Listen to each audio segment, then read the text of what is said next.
Avec nous, pour aller plus loin ce soir, Nicole Fontaine, bonsoir, ancienne présidente du Parlement européen et ancienne ministre. Marc Lazare, professeur d'histoire et de sociologie politique à Sciences Po, spécialiste de l'Italie.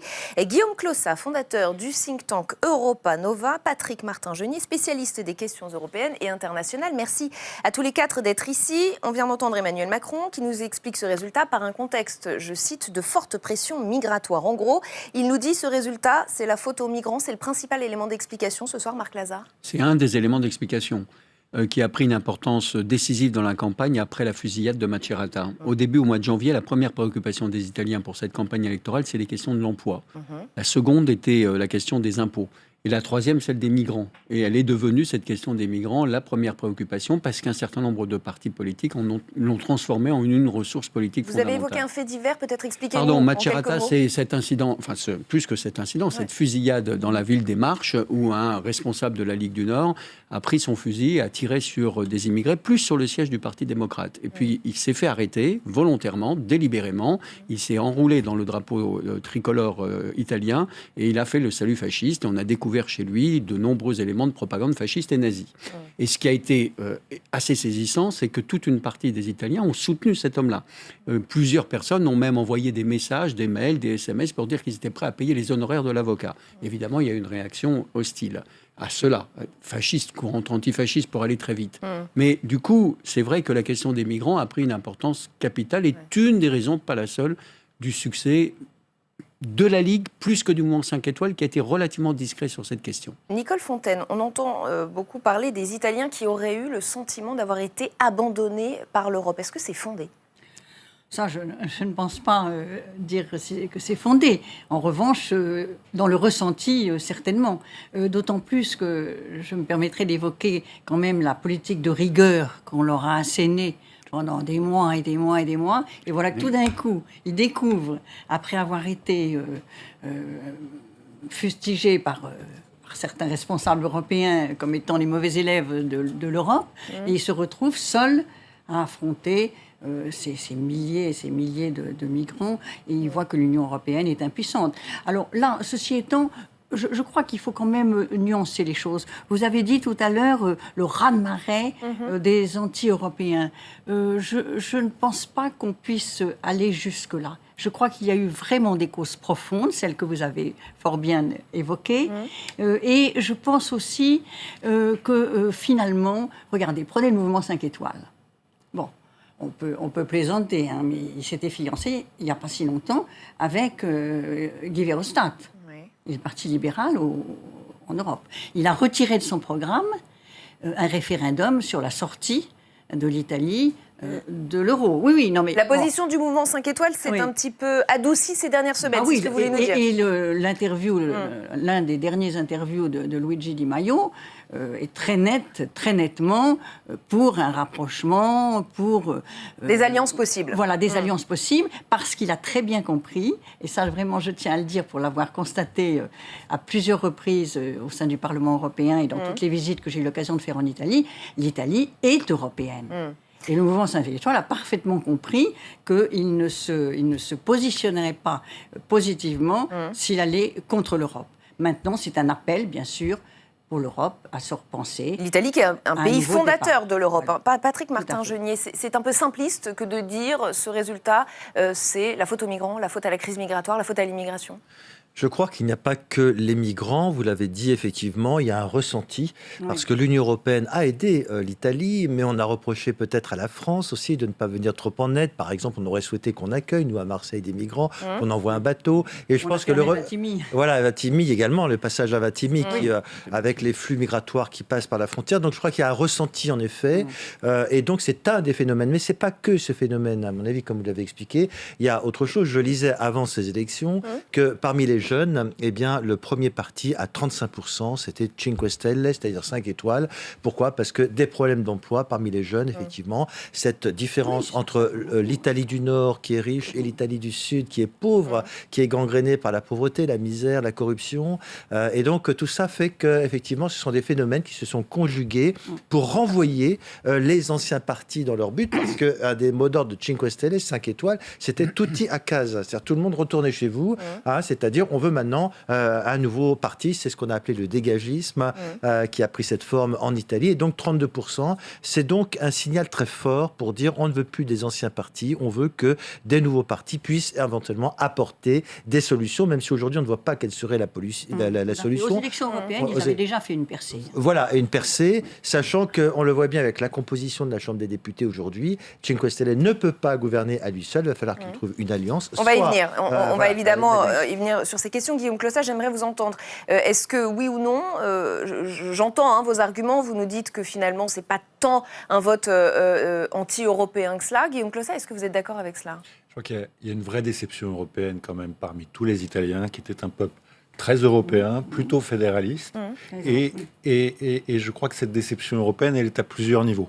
Premièrement, les leaders italiens n'ont pas su participer à la relance de la dynamique européenne. En fait, les Italiens, quelque part, rêvent, je parle sous le contrôle de Marc Lazare, mais de faire partie d'un couple franco-allemand élargi. Et ils sont déçus que... Mais oui, parce toujours que relégué au second plan. Matteo Renzi, Enrico Letta, etc., ont fait de l'Europe, ont expliqué qu'ils étaient de la génération Erasmus, qui portait le projet européen, mais concrètement, sur la dynamique européenne, les Italiens n'en ont pas vu les preuves. Et donc, quelque part, il y a une première déception. Deuxièmement, je pense que la crise économique et financière a été perçue de manière très dure en Italie, et il y a le sentiment que l'Union européenne, qui pour le coup avait une responsabilité... On les a maltraités. Oui, et puis qu'il y avait 2 poids 2 mesures, que finalement, à l'égard des Italiens, pardon, des Français et des Allemands, quand nous, on ne respecte pas le budget, c'est pas un problème. Ouais. Mais oui, non, mais c'est vrai, parce que, je veux dire, les Français n'ont pas fait d'efforts considérables. Ça pose de sérieuses questions sur la gouvernance européenne. Non, mais ça pose de nombreuses questions aussi sur le couple franco-allemand et sa manière d'inclure les autres. Et troisièmement, la question migratoire, c'est pas un sujet de l'Union européenne. C'est un sujet, si on écoute le langage nationaliste, de l'Europe des nations. En fait, c'est les Européens, c'est les États européens qui ont manqué de solidarité à l'égard de l'Italie. C'est pas l'Union parce que sa compétence n'est pas totale. Et je crois que il faut mettre à plat les responsabilités, c'est la responsabilité des États, c'est pas la responsabilité de l'Union. Il y a quelque chose à crever dans la dynamique franco-allemande qui n'inclut pas les Italiens et ils ont besoin un couple trop hégémonique. Et puis il y a un problème de l'establishment politique. Et ce problème de l'establishment politique, c'est que il l'a très bien compris et il a tiré le leader de 5 étoiles, il a tiré les enseignements de la campagne présidentielle française, justement en adoucissant sa position sur l'Europe. Il a tiré les enseignements que le Front National n'a pas tirés. C'est que les Italiens n'en peuvent plus de leurs dirigeants et ne se sentent pas représentés. Et ça s'inscrit, juste un dernier mot, ça s'inscrit dans une problématique beaucoup plus large de l'ensemble des démocraties qui ont le sentiment que les dirigeants, et c'est vrai aux États-Unis, ça a été vrai en France, et finalement Macron est le contre-exemple positif, c'est vrai en Allemagne, c'est vrai en Grèce, etc., que les dirigeants ne les représentent plus. Et il y a une réflexion philosophique de ce que doit être la démocratie au XXIe siècle qui doit être posée et qui ne l'a pas été. Je vais vous laisser réagir dans un instant. Je voudrais juste qu'on enchaîne avec cette réaction de Nathalie Loiseau, puisque ça va dans le sens de ce que dit Guillaume Clossat, ministre des Affaires européennes. Elle a donné son interprétation des résultats ce matin sur France Info. Elle n'y voit pas tellement de vote anti-européen, justement. Elle parle en effet d'une euro-déception et elle y voit le phénomène de dégagisme. Ça montre simplement que partout en Europe, les partis traditionnels sont fatigués. Il semblerait que la Ligue soit passée devant le parti de Silvio Berlusconi. Ce qui veut dire qu'aujourd'hui, Silvio Berlusconi n'attire pas comme dans le passé. Il est là depuis longtemps dans le paysage. Il y a un dégagisme, il y a une soif de renouvellement. On l'a vu partout. Nicole Fontaine, vous entendez cela? Vous êtes d'accord? Pas tout à fait d'accord.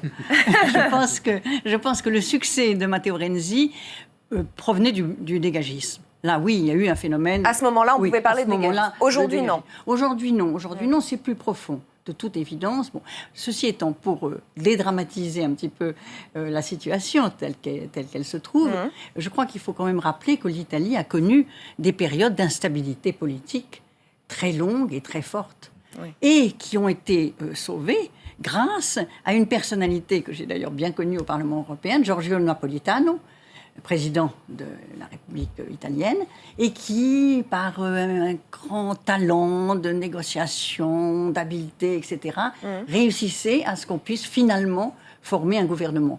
Et là, on va voir ce qui va se passer. Parce que je pense, voyez-vous, si vous me permettez... Bien sûr, je vous en prie. Il y a vraiment, j'ai envie de le dire, parce qu'il ne faudrait pas que cette situation, qui est certes très sérieuse, tout à fait, mais occulte la très bonne nouvelle pour l'Europe de ce qui s'est passé dimanche en Allemagne. Mais on va y venir, ce sera notre troisième partie. Oui, Justement, voilà. On va continuer. Parce que c'est lié. Absolument. Pour moi, c'est très lié. Les deux hommes forts de l'Italie sont donc désormais Luigi Di Maio, leader du mouvement 5 étoiles, premier parti du pays à l'issue de cette élection, et Matteo Salvini, leader de la Ligue, parti d'extrême droite, avec pour slogan « Les Italiens d'abord », félicité d'ailleurs par Marine Le Pen sur Twitter hier. On va regarder son tweet. La progression spectaculaire et l'arrivée en tête de la coalition de la Ligue, emmenée par notre allié et ami Matteo Salvini, est une nouvelle étape du réveil des peuples. Chaleureuse félicitations. On l'a vu, Luigi Di Maio revendique le droit de former un gouvernement. Évidemment, Matteo Salvini revendique la même chose. J'ai pour habitude de tenir parole et de tenir mon engagement envers 60 millions d'Italiens.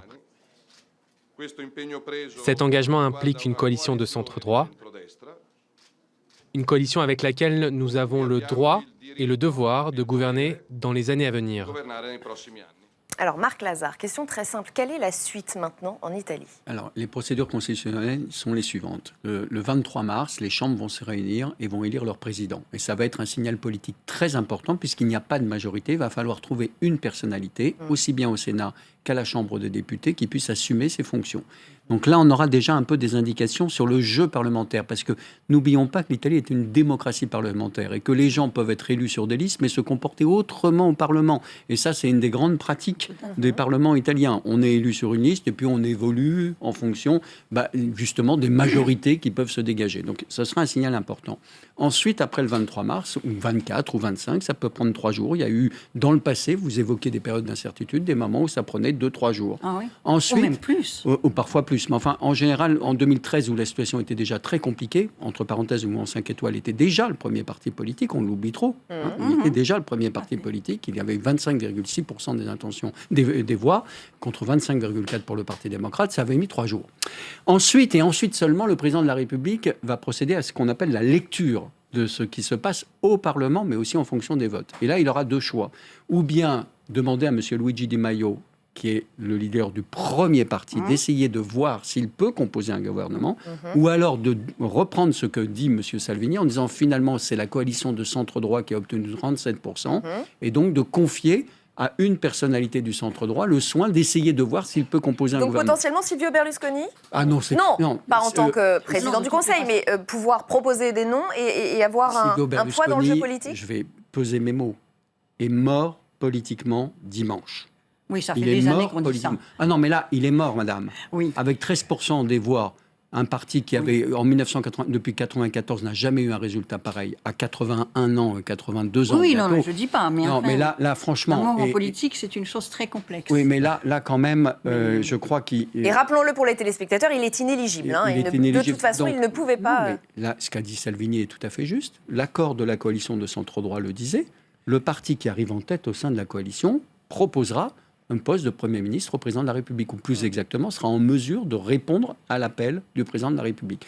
Et c'est là où il aura une responsabilité. C'est une lourde, donc normalement, d'après moi, ça devrait être M. Salvini. Et je termine juste avec un point, un point. Parce que Mme Fontaine a raison, les présidents de la République en Italie sont des hommes d'expérience. Vous avez connu Giorgio Napolitano, moi aussi. Mais M. Mattarella est un homme politique qui a une longue tradition du Parlement. Et donc, c'est lui qui va essayer de trouver une solution pour sortir l'Italie de cette situation qui semble inextricable. Je crois qu'il faut faire un effort. En France, nous sommes dans la Ve République. On oublie ce que c'est qu'une démocratie parlementaire et toute la finesse des jeux parlementaires, surtout pour un pays qui a lu et qui a eu Machiavel comme grande référence. Patrick Martin-Genier. Oui, écoutez, moi j'ai regardé les chaînes de télévision italiennes hier soir, ils faisaient des pronostics. Aucun parti ne détient la majorité, que ce soit à la Chambre des députés ou au Sénat.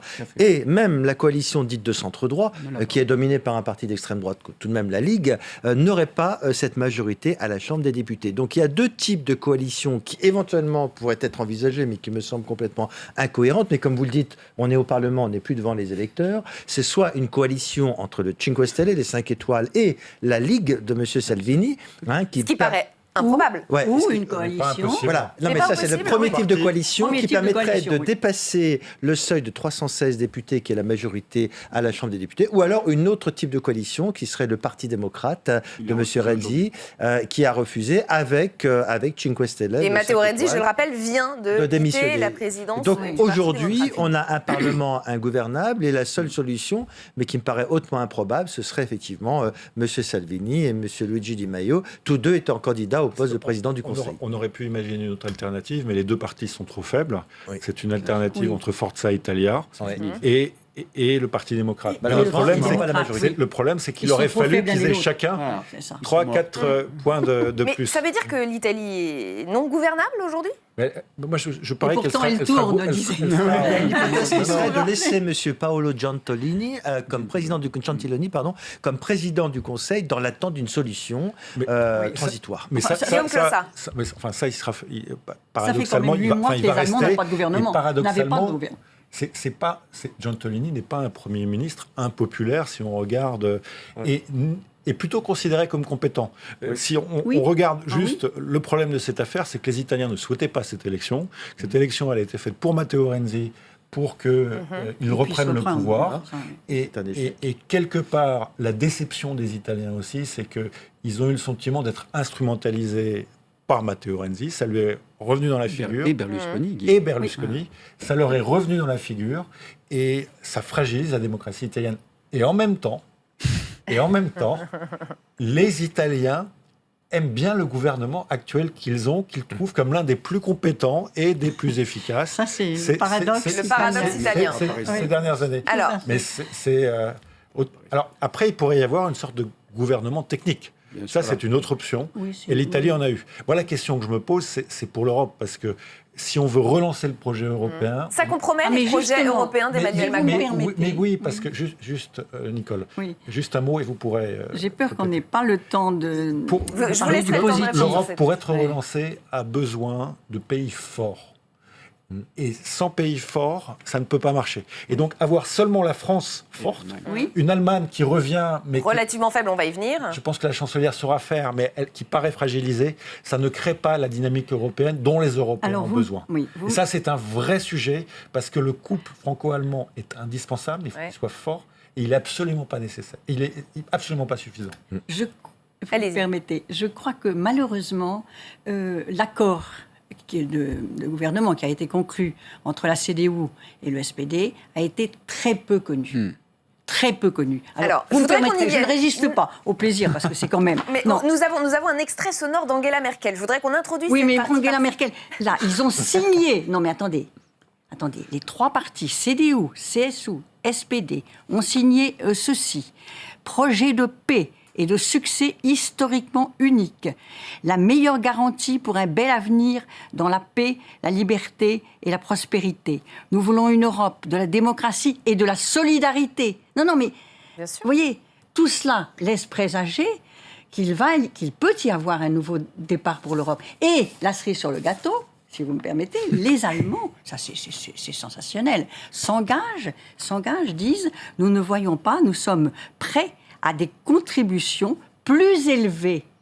Alors, je vais L'Allemagne. faire une transition Oui. douce pour nos téléspectateurs. Ce C'est- week-end, c'est fort, ça. il y avait Voilà ce qui a été effectivement... 66%, ça a été approuvé. Et vous avez raison, il y avait effectivement une autre incertitude. Et cette fois, elle nous venait d'Allemagne. On Oui. attendait de savoir si les sociaux-démocrates accepteraient, oui ou non, de gouverner sous la houlette d'Angela Merkel en lui donnant la majorité dont elle avait besoin. C'est chose faite. La chancelière peut se remettre au travail. On l'écoute. À 66%. Je me félicite du résultat du vote des membres du Parti social-démocrate allemand. C'est ce que j'ai fait sur Twitter hier. Je crois que cela constitue une très bonne base pour gouverner. Et la chancelière a donc été félicitée par Emmanuel Macron. La présidence de la République se réjouit du résultat du vote du SPD. C'est une bonne nouvelle pour l'Europe. Oui. La France et l'Allemagne travailleront ensemble dès les prochaines semaines pour développer de nouvelles initiatives et faire avancer le projet européen. Est-ce qu'il y a vraiment matière à se réjouir? Vous êtes d'accord avec cela? C'est plutôt une bonne chose pour l'Europe, en effet, parce que vous savez que la précédente coalition Jamaïque avec les libéraux et les écologistes n'avait pas fonctionné. Donc on a besoin... Elle est extrêmement fragilisée, Angela Merkel. Mais elle est très fragilisée. C'est une femme politique aujourd'hui qui est fragilisée. Pourquoi ? Parce qu'au sein de la CDU, son parti, elle est elle-même contestée. Le SPD, d'ailleurs, n'est pas forcément pour 4 ans avec elle, parce qu'il va y avoir ce qu'on appelle une clause de revoyure dans 2 ans. C'est-à-dire que le SPD va tirer un bilan de la coalition gouvernementale. Mais aujourd'hui, effectivement, face à une chambre des députés qui est composée avec maintenant 93 députés d'extrême droite AfD, il fallait effectivement une cohésion gouvernementale. Et un gouvernement allemand qui ne serait pas fort ne serait pas en situation, comme vous l'avez dit, de relancer l'Europe aux côtés d'Emmanuel Macron. C'est pour ça qu'on a choisi de parler de l'Allemagne dans ce débat qui, au départ, parlait de l'Italie. C'est qu'il y a aussi eu ces élections législatives avec une percée de l'extrême droite en Allemagne. Est-ce qu'il y a un lien à faire avec cet euroscepticisme, cette europhobie qui est en train d'arriver même dans des pays comme l'Italie? Mais il faut être prudent quand même, parce que moi j'entends trop le mot euroscepticisme. Et si on regarde les eurobaromètres... Mais oui, parce que si on regarde les eurobaromètres, depuis le Brexit, l'Europe a gagné entre 10 et 20% de points partout. Absolument. Et donc, c'est pas vrai.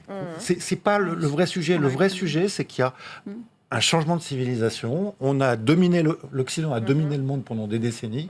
Et les Européens comprennent qu'ils ne sont plus la puissance dominatrice et que leurs valeurs sont remises en question. Et les systèmes démocratiques, à l'heure du numérique, du big data, etc., à l'heure où l'écart entre les dirigeants et les citoyens est de plus en plus ferme, ne sont pas adaptés. Et donc, on met sur l'Europe tous les défauts des crises internes.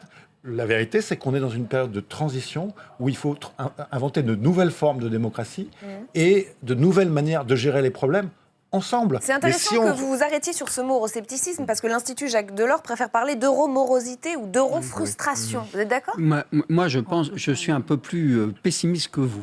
Je pense que l'Italie a profondément changé. Mais l'Italie, oui, mais de manière générale... Je partage votre analyse, mais sur le cas italien... Oui, là, on est d'accord. Donc pas de mouvement européen eurosceptique. Quand même, il y a un problème de gouvernance de l'Europe, il faut souligner tout de même. L'Europe, excusez-moi de vous interrompre, mais il y a un problème de gouvernance de l'Europe. Ça fait plusieurs années que les peuples disent qu'il y a un problème de gouvernance, de démocratie européenne, et je crois qu'on n'a pas suffisamment insisté sur ce point, même si, et c'est le paradoxe, en réalité, les peuples restent en faveur de la construction européenne. C'est une certaine forme d'Europe qui est rejetée, mais ce n'est pas la construction générale. Aussi, et par peur d'en sortir. Tout à fait. Mais si on envoie des signes très forts, vous pensez que ça ne peut pas permettre une évolution positive ? Je vais vous dire comment si, je pense, absolument. Et tout ce que vous dites, je le partage. Mais il y a eu 3 décrochages en Italie. Vous avez rappelé ce pays très europhile. Effectivement, dans les années 70-80, c'était le pays le plus europhile. Il y a eu 3 décrochages. Le premier, c'est les années 90. Ça a été rappelé. C'est-à-dire les critères de Maastricht. Pourquoi ? Parce que tout le développement de l'Italie s'était fait sur la base de creuser le déficit et la dette publique pour des politiques clientélaires. Il n'y avait pas d'autre mot. Et par conséquent, cette première vague, à partir des années 90, à partir des critères de Maastricht, la nécessité de les respecter, l'assainissement des comptes publics, a provoqué un premier décrochage. Le deuxième grand décrochage, c'est à partir de 2007-2008. Il nous reste assez peu de temps. 2007-2008, c'est la crise économique et financière et c'est les politiques auxquelles vous faisiez allusion d'austérité. 4 années de récession en Italie. Le pays a connu une régression économique considérable. On avait imposé ça aux Français, ça aurait été là. Ouais. Et troisième chose, c'est les migrants. Et alors du coup, c'est difficile à définir effectivement. Mais effectivement, on a le pays dans la zone euro le moins attaché à l'euro, le moins attaché. Et c'est le pays aujourd'hui qui s'interroge sur l'Europe. Et effectivement, c'est une transformation historique de l'Italie.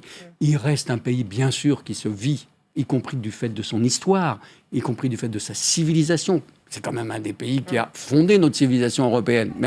Le latin, le pays du patrimoine culturel. Mais il y a une fissure. Mais il y a une grosse fissure. Et si elle n'est pas colmatée à la fois par l'Europe et par les responsables politiques, mais c'est ça, moi, qui m'inquiète. C'est pour ça que je suis un tout petit peu en désaccord. Il y aurait eu un résultat négatif dimanche en Allemagne, ça aurait été très, très... Mais je pense qu'il y a quand même une urgence. Pour conclure, Guillaume Clossard. Oui, mais il y a une urgence, parce qu'il y a des élections européennes dans un an. Oui, il y a une urgence. Et je pense qu'il y a 2 choses à faire. C'est que d'un côté, on sait ce qu'on peut faire en termes de nouvelles mesures au niveau européen, une feuille de route qui puisse impacter la vie des Européens. Et ça, je pense qu'il faut au prochain Conseil européen, se mettre d'accord sur cette feuille de route pour montrer que l'Europe peut être impactante. Les gens ont travaillé depuis le Brexit sur ce qu'on pouvait faire, on sait ce qu'on doit faire, il ne faut plus attendre. Et on est obligé de s'arrêter là. Je suis navrée. Oh, c'est dommage. Merci infiniment. On aura l'occasion évidemment de réorganiser un débat sur le sujet parce que la question n'est pas réglée. Merci à tous les quatre d'avoir participé à ce débat.